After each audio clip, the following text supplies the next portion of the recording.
자가감초탕을 설명드리도록 하겠습니다.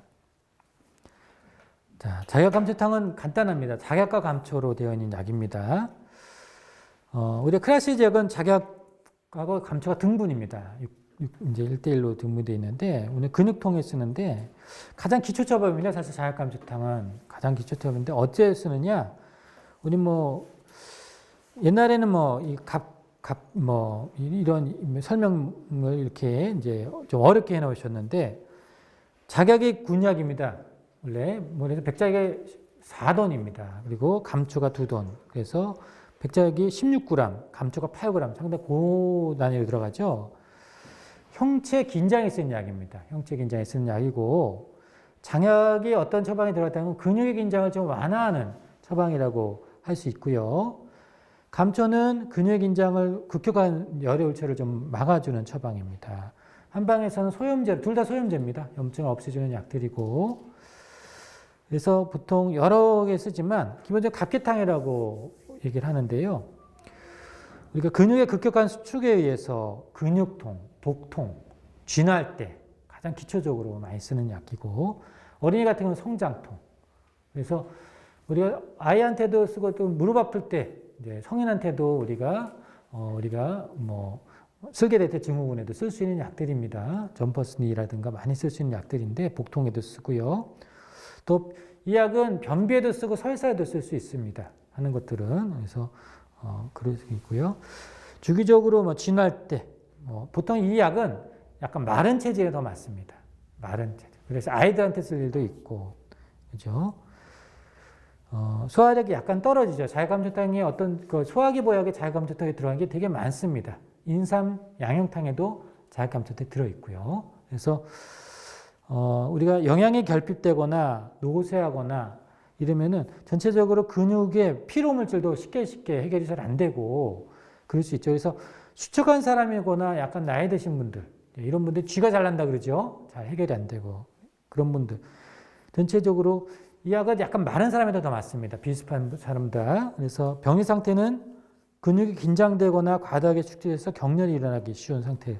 그래서 쥐가 나거나 근육통이 있거나 복통이 있을 때 쓸 수 있는 처방이고요. 그래서 보통 여러 가지 복통에 또 과민성 장주근에도 쓸 수 있고 강변변에 의한 근경련 또 여러 가지 월경 곤란증 그런 근거들이 쭉 있고요. 자, 보통 이제 복통 환자들 보통 많이 씁니다. 많이 쓰고요. 실제로 도움이 많이 되고요. 한번 보시고 강경변에 수반한 비복권 경련에도 도움이 되고요. 월경 곤란증에 아까 이제 가미소유산하고 같이 교대로 쓰는 이제 그런 경우도 많이 있고요. 그런 중매들을 한번 읽어보시기 바랍니다. 또 단기자액산하고 자약감초탕이 단기자액산에도 어떻게 보면 자약감초탕이 들어가 있는 거라고 볼 수 있죠. 그래서 도움이 되고 한번 읽어보시기 바랍니다. 그래서 보통은 자약감초탕 우리가 이제 근골계 통증에 처방 하나만 갖고 그러니까 상비약으로 하나만 갖고 뭘 권해주실 겁니까? 라고 저한테 물어보는 제가 근골계 강의를 하면 자약감초탕이에요. 이렇게 얘기합니다. 저는. 그러니까 침만 맞지 마시고 그러나 이제 침 맞은 환자 자약감초탕 주면 더 빨리 좋아져요. 근육 이완제입니다. 근육통일 때 쓸 수 있고, 그죠? 그냥 무난한 약이죠. 네, 그때 쓰는 약이고요.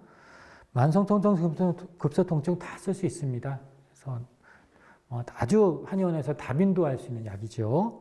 소화기 통증, 복통을 주되게 할 때, 또 입맛이 없을 때도 씁니다. 자약감초탕 하는 것들은 그럴 때도 쓸 수 있고, 또 교통사고 후유증, 통증일 때도 많이 활용해 볼 수 있는 약이고, 또 이 교통사고 후유증에는 아마 이런 자약감초탕 이런 것들도 예외적으로 오래 쓸 수 있게끔 지금 아마 되어 있는 걸 제가 알고 있어서 쓸 수 있을 거고요.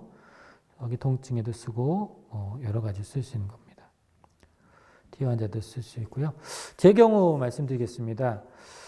보통 저는 암 환자를 보니까요. 탁솔, 보통 파크리탁셀이라고 하는데 카보플라티 이런 것들을 보통 여성암에 많이 쓰는, 난소암에 보통 많이 쓰는 TC라고 해서 많이 쓰는 항암제인데 이걸 쓰는 특징이 뭐냐면 파크리탁셀이나 카보플라티, 특히 파크리탁셀이나 항암제는 이 주목 너머에서 추출한 이제 탁솔 계열의 항암이라 하는데 이게 전형적으로 근육통이 많이 오고 이상 감각이 옵니다. 저리다고 하고 그럴 때 우리가 이 자극감초탕은 그 항암 첫날부터 줍니다. 일본 의사님들은 미리. 그러면은 이 약효가 빠르기 때문에 근육 이완하면서 빨리 근육통이 오는 비율을 마스 정도를 낮춰줍니다. 그래서 실제로 이 환자 같은 경우는 난소암 환자에서 절제된 환자인데 1기 환자였는데 항암 수술하고 4일 전부터 이제 이걸 이제 항암을 하고부터 절여서 잠을 못 잔다는 거예요. 통증 때문에. 그러니까 잠을 못 자면 얼마나 괴롭겠어요. 근데 이게 안타깝게 양약을 잘 안 들어요. 또 한방엔 좋은 약이 있죠. 그게 이제 자격감초탕입니다. 그래서 자격감초탕을 줬고 이 환자 같은 경우는 기본적으로 자격감초탕에 대한 근거 되게 많고요. 그래서 쭉 한번 읽어보십시오. 파크델 탁스에 대해서 제가 설명드렸고 또 실제 이런 근거가 있습니다. 이런 항암에 자격감초를 썼을 때 훨씬 더 근육통이 빨리 좋아진다는 거고 약간 이 환자가 좀 빨리 좋아지려고 우차신기한 약을 저는 이제 같이 썼습니다. 그래서 역시 이것들 저한테 양방에 리디카캅실이라는 양방에서 신경염에 쓰는 약인데 같이 쓰다가 이제 환자가 빨리 좋아지니까 의사님들도 놀라는 거죠. 보통 그렇게 빨리 안 좋아지는데 이미 이분은 대학병원에서 이미 다 썼었거든요. 근데 안 들어서 온 환자인데 그래서 결국은 회진 중에 의사님들이 저랑 같이 도는데 보통 아침 회진 때 이제 보통 의사 두 분하고 제가 같이 도는데 이게 뭐 좋아지니까 의사님들 입장에서는 야, 한약이 정말 빠르구나. 오늘부터 저 리디카 저희 쪽은 안 주겠습니다 이러시더라고요. 한약만 써보세요. 근데 이분은 이것만 놓고 다 좋아진 환자입니다. 그래서 입원만 하면은 이제 이것부터 줍니다. 이렇게. 그래서 속혈성이. 그래서 양방 원장님이 한약 정말 효과가 좋네요. 이렇게. 그러니까 효과를 보이면 환자도 신뢰가 오지만 의사님들이 신뢰가 와요. 왜냐하면 좋은 파트너인 거죠. 이분 입장에서는 환자 놓치지 않고 잘 관리가 할 수 있으니까. 그러니까 효과가 제일 중요하다고 말씀드리는 겁니다. 자, 자격감초탕에 이제 정리해드리도록 하겠습니다.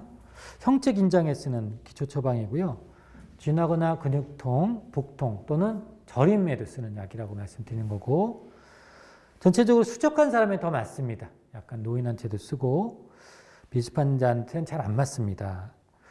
체질이나 체중 무관하고요. 영양결핍이거나 과로하거나 항암했을 때 그래서 보통 근육이 긴장되는 과도하게 수축 경련이 돼서 오는 쥐날 때 흔하게 이제 쥐날 때 보통 이제 뭐 공보의 선생님들이나 뭐 시골에 개업하는 분들은 농사일 많이 하시는 분들 많잖아요. 쥐는 분들 되게 많습니다. 무난하게 다 주는 약입니다. 그것만 처방을 받으러 오는 분들이 되게 많아요. 그때도 흔하게 쓸 수 있는 약입니다. 쥐나는 걸 빨리 해결해 준 약이에요. 근데 이게 쥐나는 게 그걸 먹어도 잘 안 해결되는 분들이 있습니다. 그건 뭐냐면 이미 근육에 영양분이 부족한 거거든요. 그럴 때는 약간의 자연물질 또는 포도당을 직접적으로 공급을 해줘야 됩니다. 그때 쓰는 약이 소곤중탕입니다. 그래서 소곤중탕은 크라시에는 없죠. 게지가자액탕이 있죠. 게지가자액탕에 교회를 넣은 거를 나중에 하면 소곤중탕이라는데 다 같은 계통방입니다.